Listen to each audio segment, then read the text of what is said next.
মৰমৰ ছাত্ৰ ছাত্ৰীসকল, আজি মই তোমালোকৰ অসম জাতীয় বিদ্যালয়ৰ ক্লাছ 5ৰ ইংৰাজী পাঠ্যপুথিৰ লেচন নম্বৰ 3 হোৱাট মেক্স আছ হিউমেনছ এই লেচনটোক সম্পূৰ্ণকৈ বুজাই দিম।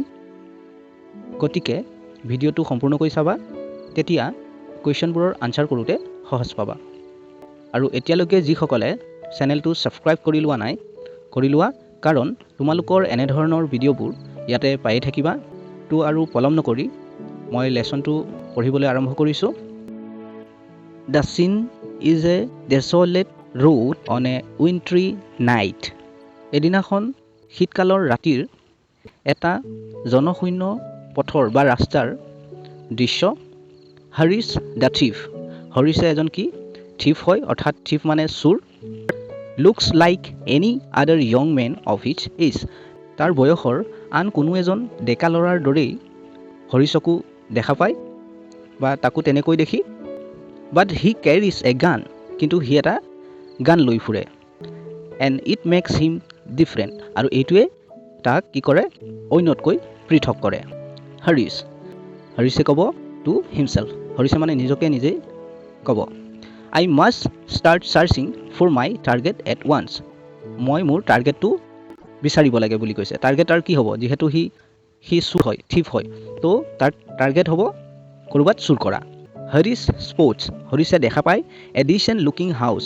এখন ডিচেণ্ট লুকিং হাউচ দেখা পায় মানে কি কৈছে? এখন ধৰা সেই ঘৰখনত সন্মানীয় বা সভ্য লোকে বাস কৰে, তেনেকুৱা দেখি সেই ঘৰখন। তো তেনেকুৱা এখন ঘৰ হৰিছে দেখা পায়। And immediately decides. আৰু ইমিডিয়েটলি সি সিদ্ধান্ত লয় টু ষ্টিল দ্য ভেলুৱেবলছ। সেই ঘৰখনত যি বহুমূলীয়া বস্তুবোৰ আছে সেইবোৰ মানে সি চুৰ কৰিব, সেইটো অতি সোনকালে সিদ্ধান্ত লয়। দ্য চিন শ্বিফ্টছ টু দ্য হাউচ। তাৰপিছত যিটো দৃশ্য, সেই দৃশ্যটো এইবাৰ ঘৰখনলৈ যায়। Harish jumps inside the house.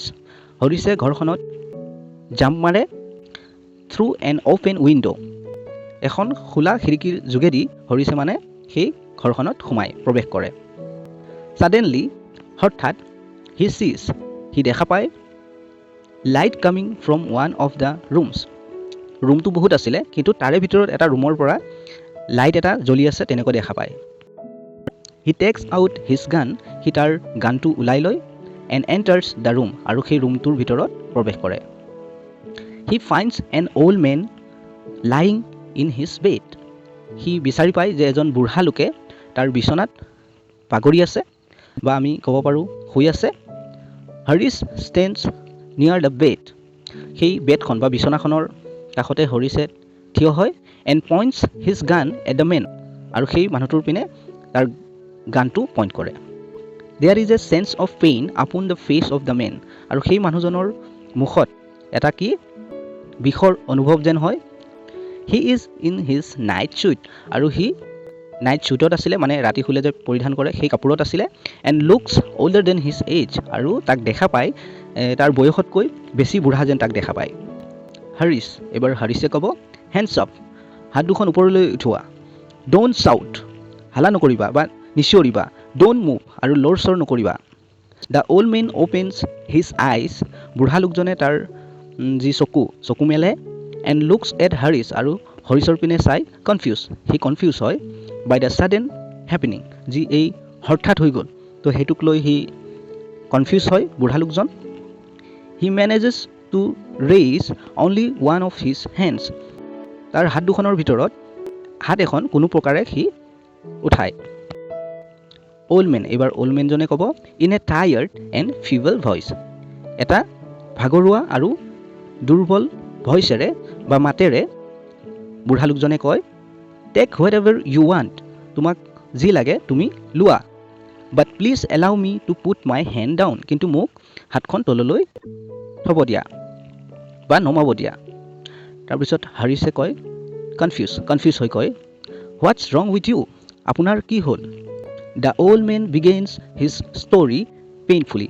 তাৰপিছত সেই বুঢ়া লোকজনৰ যি ষ্টৰী অৰ্থাৎ কাহিনী, সি দুখ লগাকৈ বৰ্ণনা কৰিবলৈ ধৰিলে। অল্ড মেনজনে কয় লুক চোৱা hair I am all alone to take care of myself. মই নিজকে নিজে যত্ন কৰিবৰ কাৰণে মই ইয়াত অকলশৰীয়া বুলি কৈছে। I can't even move my hands. আনকি মই মোৰ হাত দুখনো লৰচৰ কৰিব নোৱাৰোঁ। I am suffering from rheumatism. মই ৰুমেটিজমৰ পৰা ভুক্তভোগী বা মই ৰুমেটিজমত ভুগি আছোঁ। ৰুমেটিজম মানে এক প্ৰকাৰৰ বেমাৰ য'ত ধৰা প্ৰথম অৱস্থাত সৰু সৰু গাঁঠিবোৰত মানে হাৰ্ডিৰ জইণ্টবোৰত বিষ হ'ব আৰু লাহে লাহে যেতিয়া পুৰণা হ'ব সেই বেমাৰটো তোমাৰ শৰীৰৰ গোটেইবোৰ অংশতে তেনেকৈ বিষ হ'ব আৰু এটা ভয়ানক ৰূপ লয় সেই বিষে। Tears of pain roll down the cheeks of the old man. তাৰপিছত বুঢ়া লোকজনৰ যি দুখৰ চকু পানী আছিলে তো গাললৈ বৈ আহিল। Haris drops the gun. হাৰিছে তাৰ গানটো তললৈ নমাই and sits down beside the old man. তাৰপিছত বুঢ়া লোকজনৰ কাষতে বহে। হাৰিছ এইবাৰ হাৰিছে ক'ব in a gentle voice. মৰম লগা মাতেৰে হৰিছে ক'ব এইবাৰ I am extremely sorry for causing you the pain. আপোনাক দুখত পেলোৱাৰ বাবে মই আপোনাৰ পৰা ক্ষমা বিচাৰিছোঁ তেনেকৈ কয়। প্লিজ বি কমফৰ্টেবল হোৱা, ইমান চিন্তা কৰিব নালাগে তেনেকৈ বুজাইছে ধৰা। আই শ্বেয়াৰ ইয়'ৰ পেইন ছাৰ, মই আপোনাৰ যি এই বিষ শ্বেয়াৰ কৰিম বা তাৰ লগত মানে কথা পাতিব সেইটো কথা বুজাইছে। I am suffering from rheumatism myself, আৰু মই নিজেও ৰুমেটিজমৰ পৰা ভুগি আছোঁ। I am in the initial stage, মই মানে প্ৰথমটো অৱস্থাত আছোঁ ধৰা, তো সেইটো কথা কৈছে। অ'ল্ড মেন, এইবাৰ অ'ল্ড মেনজনে ক'ব মানে বুলি ক'লে মানে ধৰা যিহেতু তাৰ বিষ আছে তো সেইকাৰণে কৈছে। Then you will suffer like me in the old age, যেতিয়া তুমি বুঢ়া হৈ যাবা তেতিয়া তুমি মোৰ নিচিনাই ভুগিবা বুলি কৈছে। হাৰিছে কয় sir I am taking the medicines as prescribed by the doctor, ডক্টৰে যেনেদৰে মোক নিৰ্ধাৰিত কৰি দিছে তেনেকৈ মই মেডিচিনবোৰ লৈ আছোঁ।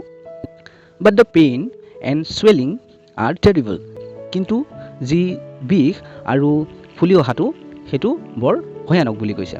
অ'ল্ড মেন, এইবাৰ অ'ল্ড মেনজনে ক'ব আই ন' একজেক্টলি হাউ ইট ফিলছ, মই জানো কেনেকৈ ফিল হয়, অৰ্থাৎ কেনেকুৱা ধৰণৰ অনুভৱ হয়। Always take bath with hot water, সদায়ে গৰম পানীৰে গা ধুবা বুলি কৈছে। নেভাৰ মিছ ইয়'ৰ মেডিচিনছ, তোমাৰ মেডিচিন ল'বলৈ নাপাহৰিবা।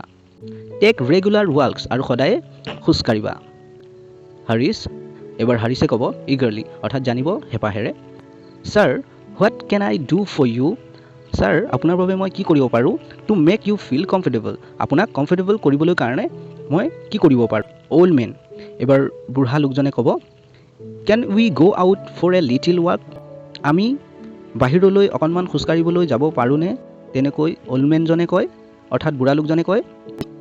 এইবাৰ হাৰিছে ক'ব sir let me help you get dress, আপোনাক ড্ৰেছযোৰ পিন্ধাত মোক সহায় কৰিবলৈ দিয়ক বুলি কৈছে। মানে লোকজনৰতো যিহেতু বিষৰ বেমাৰ আছে সেইকাৰণে হৰিছে কৈছে যে কি আপোনাক এই ড্ৰেছযোৰ পিন্ধাত মোকো সহায় কৰিব দিয়ক, ময়ো সহায় কৰি দিওঁ আপোনাক, তো সেইটো বুজাইছে।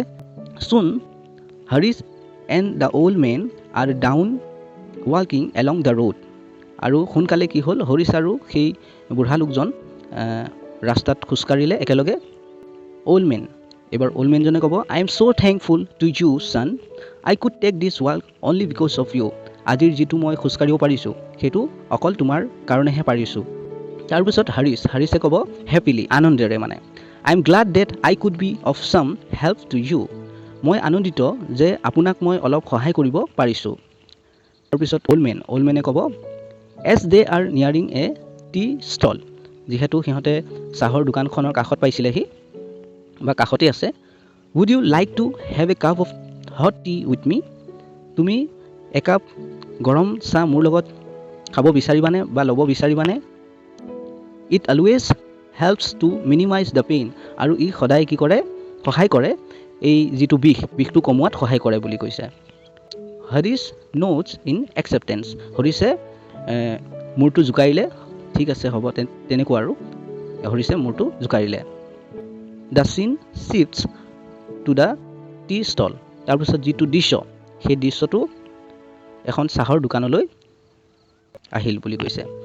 The old man looks for his wallet to pay' the money, এতিয়া চাহ খালে চাহৰ পইচা দিবলৈ কাৰণে বুঢ়া লোকজনে তাৰ ৱালেটটো চালে।